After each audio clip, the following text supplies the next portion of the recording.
नमस्कार प्यारे विद्यार्थियों, परिष्कार वर्ड में आपका फिर से एक बार स्वागत है। मैं महेंद्र यादव आपके महत्वपूर्ण क्वेश्चन कंप्यूटर साइंस के सीईटी एग्जाम परीक्षा के लिए लेके आया हूं और आज हम फिर से अगली क्लास देखते हैं, क्लास 3 क्वेश्चन नंबर 61 क्वेश्चन है, केस मेमोरी क्या होती है? रैम, रोम, ईपी रोम, double E P ROM.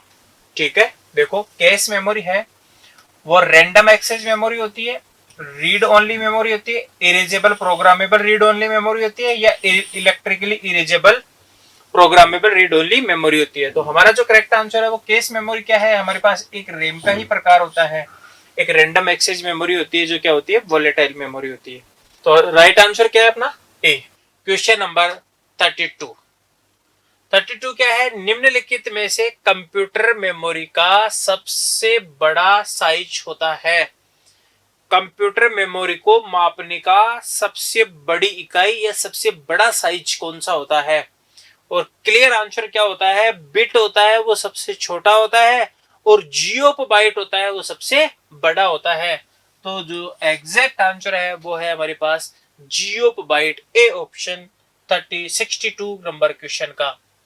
Question number 63, निम्नलिखित में से कौन मार्क डेटा तत्व को निम्नतम से विशालतम क्रम में रखता है? डेटा को निम्नतम क्रम से मतलब असेंडिंग ऑर्डर से मतलब बढ़ते हुए क्रम में रखता है। आप ऐसा समझ सकते हैं कि निम्न से उच्चतम रखता है। ठीक है, और आंसर एग्जैक्ट क्या होगा? Character, record, field, file, database. ऊपर देखो character, file, record, field, database. नीचे है कैरेक्टर, फील्ड, रिकॉर्ड, फाइल और डेटाबेस। और डी ऑप्शन भी इन्हीं से मिलता जुलता है। करेक्ट आंसर क्या होगा? कैरेक्टर के बाद क्या आएगा आपका? रिकॉर्ड करोगे, रिकॉर्ड के बाद क्या आएगा? फील्ड, फील्ड में क्या आएगी? फाइल, और फाइल के बाद क्या बनेगा आपका?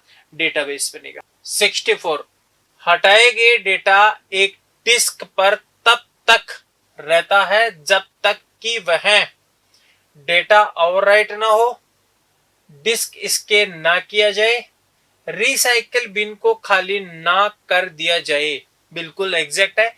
यदि आप किसी डेटा को डिलीट करते हो तो वो कहां चला जाता है? रिसाइकल बिन में चला जाता है।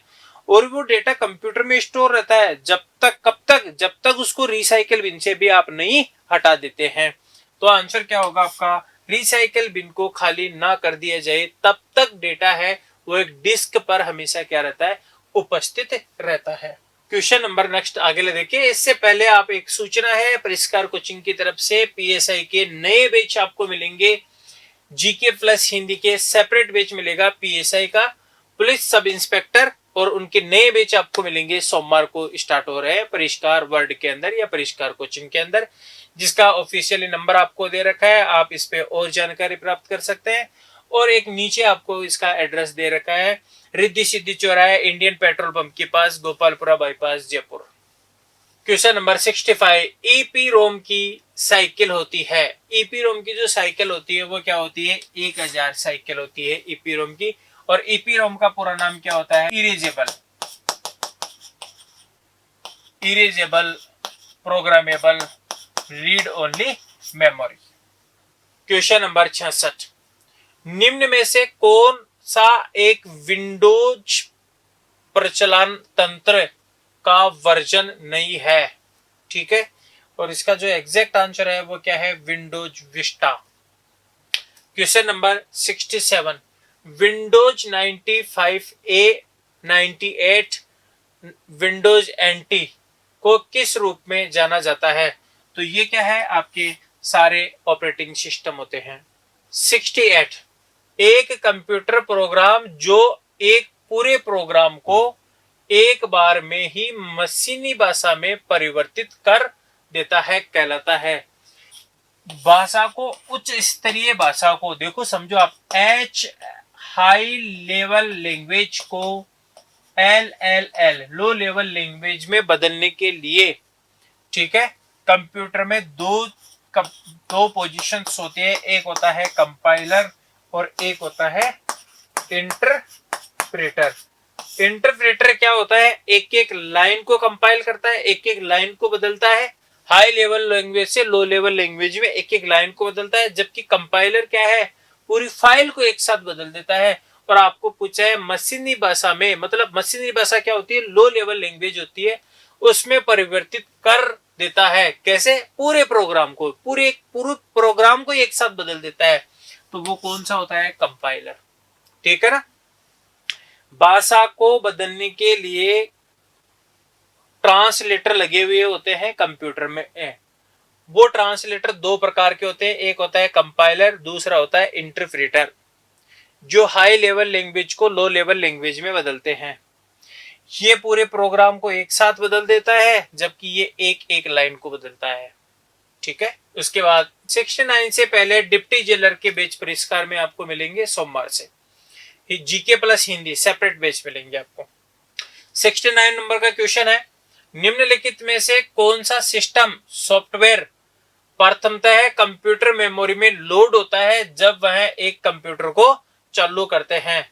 तो डिस्क ड्राइव लोड होता है, लैंग्वेज ट्रांसलेटर होता है, सिस्टम यूटिलिटी होता है, या ऑपरेटिंग सिस्टम। तो जो जैसे आप कंप्यूटर को स्टार्ट करते हो तो आपके कंप्यूटर में जो सबसे पहले जो लोड होता है वो कौन होता है? ऑपरेटिंग सिस्टम लोड होता है। ठीक है। एक प्रोग्राम में त्रुटियों का पता लगाने और उसको सुधारने की प्रक्रिया के लिए सही शब्द निम्न में से कौन सा है? और सही शब्द क्या है? डीबगिंग एक सही शब्द है जो त्रुटियों का पता लगाता है और उनको सुधारने के लिए काम में आता है।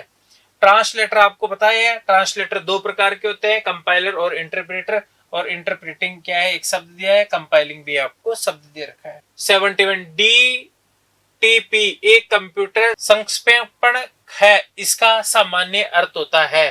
तो डीटीपी क्या होता है आपका? Desktop publishing, desktop programming, digital type programming, document top publishing. ठीक है। तो डीपीटी का पूरा नाम क्या होता है? Desktop publishing. 72 एक ऑपरेटिंग सिस्टम है। एक मतलब ऑपरेटिंग सिस्टम है वो क्या है? एक हार्डवेयर है, सॉफ्टवेयर है, फ्रेमवेयर है, या इनमें से कोई नहीं है। तो ऑपरेटिंग सिस्टम क्या होता है? एक सॉफ्टवेयर होता है आपके पास। तो सॉफ्टवेयर दो प्रकार के होते हैं, एप्लीकेशन सॉफ्टवेयर और सिस्टम सॉफ्टवेयर। सॉफ्टवेयर है वो दो प्रकार के होते हैं, एक होता है एप्लीकेशन सॉफ्टवेयर और दूसरा होता है सिस्टम सॉफ्टवेयर। तो जो ऑपरेटिंग सिस्टम है वो कौन सा सॉफ्टवेयर है? सिस्टम सॉफ्टवेयर है। ग्रेड फर्स्ट और ग्रेड सेकंड के भी आपको शिक्षक भर्ती के भी नए बैच मिलेंगे फ्रेशकार के अंदर। फर्स्ट पेपर और सभी विषय के बैच मिलेंगे आपको। ठीक है। ये बैच भी आपको सोमवार से नए बैच प्रारंभ होंगे, तो सोमवार से नए बैच मिलेंगे ग्रेड फर्स्ट और ग्रेड सेकंड के, पेपर फर्स्ट और पेपर सेकंड दोनों के। प्रचलन तंत्र में बूटिंग का क्या अर्थ है? अब देखो आप, बूटिंग क्या होती है? बूटिंग का मतलब होता है, दो प्रकार की होती है बूटिंग, वो दोनों आप समझें। एक होती है कोल्ड बूटिंग, एक होती है warm booting. Warm booting, cold booting का मतलब होता है एक बंद कंप्यूटर को चालू करना, वो होता है कोल्ड बूटिंग। वार्म बूटिंग होता है चलते हुए कंप्यूटर को वापस रीस्टार्ट करना, वो होता है वार्म बूटिंग। ये जनरली बूटिंग दो प्रकार की होती है। तो बूटिंग का मीनिंग क्या होगा? कंप्यूटर को चालू करना, वो एक जनरली प्रकार होता है बूटिंग का। उसके बाद 74 है, कंप्यूटर हार्डवेयर निम्न में से किसके बिना कार्य नहीं करता है? कंप्यूटर हार्डवेयर है वो किसके बिना कार्य नहीं करेगा? वाईफाई के बिना कार्य नहीं करेगा? करेगा बिल्कुल। वाईफाई की जरूरत ही नहीं है कंप्यूटर को। ठीक है। हार्डवेयर को इंटरनेट के बिना, बिल्कुल इंटरनेट के बिना कार्य करेगा। हार्डवेयर को कहां जरूरत पड़ती है इंटरनेट को? सॉफ्टवेयर, बिल्कुल सही बात है। ये सॉफ्टवेयर के बिना हार्डवेयर कभी काम नहीं करता है, या आपका हार्डवेयर है वो सॉफ्टवेयर के बिना, सॉफ्टवेयर है हार्डवेयर के बिना काम नहीं करेगा। 75 कंप्यूटर में से हाल ही में हटाई गई फाइलें कंप्यूटर में कहां संग्रहित हो जाती है?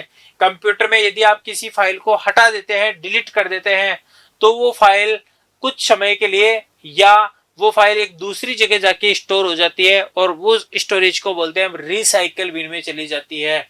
एक ऑप्शन आपको और देता है कंप्यूटर कि मान लीजिए आपने किसी फाइल को गलती से हटा दिया है तो वो परमानेंटली नहीं हटती है कंप्यूटर से, वो रिसाइकल बिन में चली जाती है। तो आप यहां लिखोगे रिसाइकल बिन में वो फाइलें चली जाती है। बेसिक का पूर्ण रूप होता है basic all purpose symbolic instruction code, ठीक है, या बेसिक इंफॉर्मेशन ऑफ कंप्यूटर, या beginners all source information code, या beginners all purpose symbolic instruction code. तो इसका करेक्ट आंसर क्या होगा आपका? डी होगा आपका। बेसिक का पूर्ण नाम होता है beginners all purpose symbolic instructions code, ठीक है। परिष्कार है वो नए बैच प्रारंभ कर रहा है किसके? सीईटी, पटवार और एलडीसी के भी आपको नए बैच मिलेंगे परिष्कार में, और ये बैच भी सोमवार से शुरू होने जा रहे हैं। 77 क्वेश्चन नंबर 77 है, निम्नलिखित में से कौन सा ओपन सोर्स सॉफ्टवेयर है? ओपन सोर्स सॉफ्टवेयर है, डी स्पेस है, ग्रीनस्टोन है, विंडोज है, या लाइनेक्स है। ओपन सोर्स सॉफ्टवेयर नहीं है, ये गलत हमने पढ़ लिया है।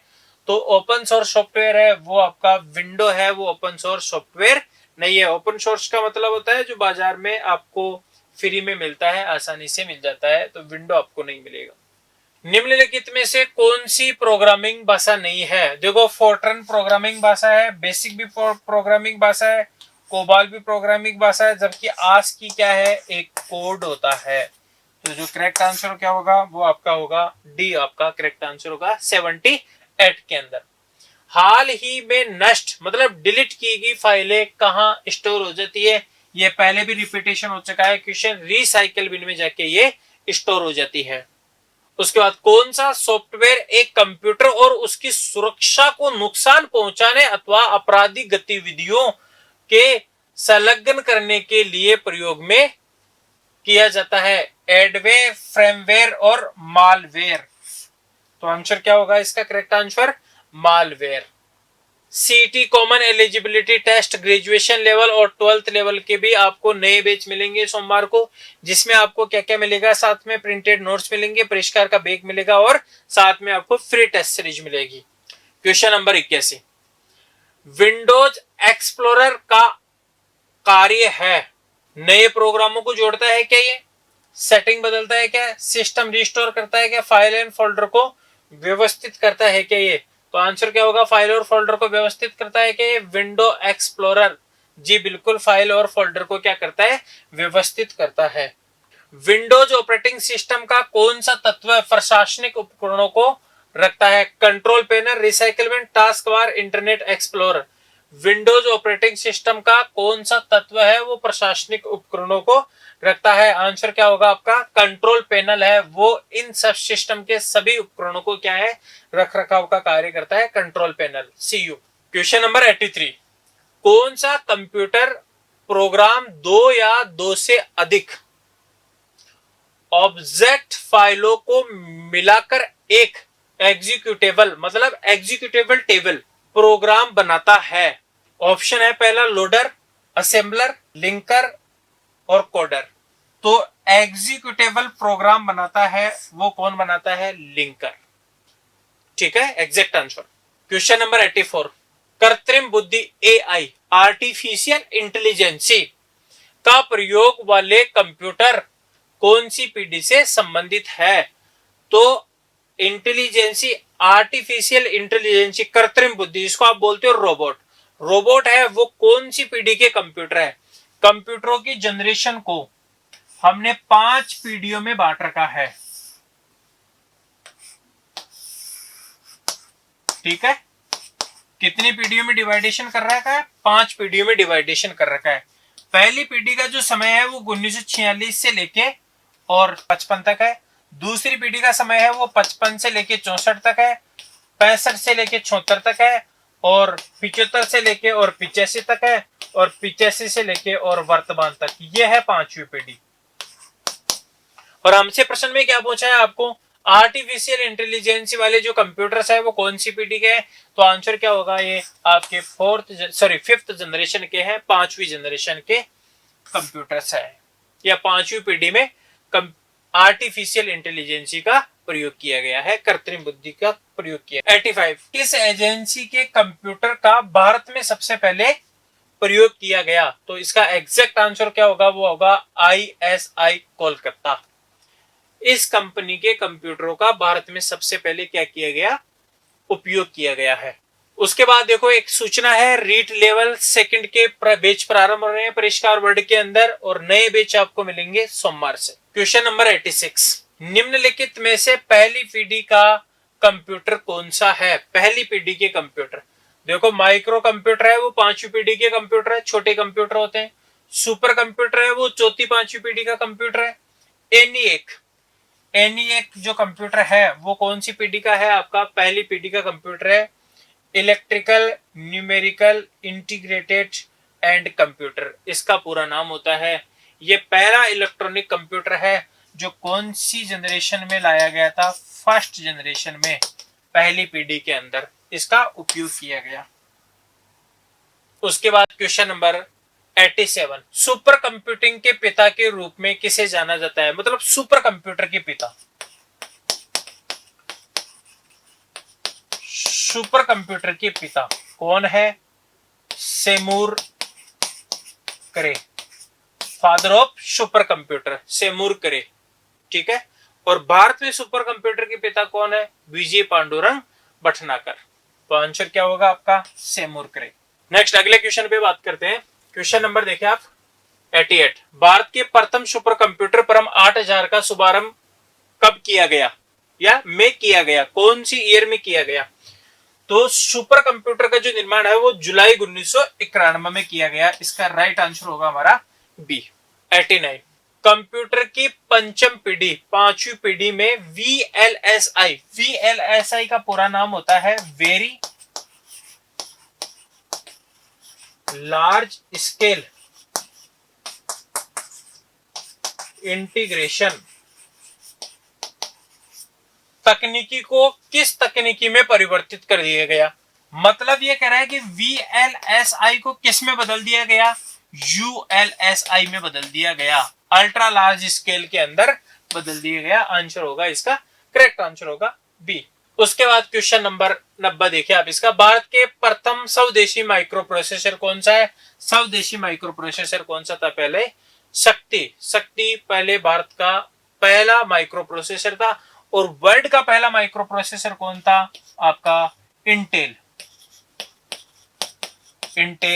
4004, ये था विश्व का पहला माइक्रो प्रोसेसर। और भारत का पहला माइक्रो प्रोसेसर कौन सा है? शक्ति।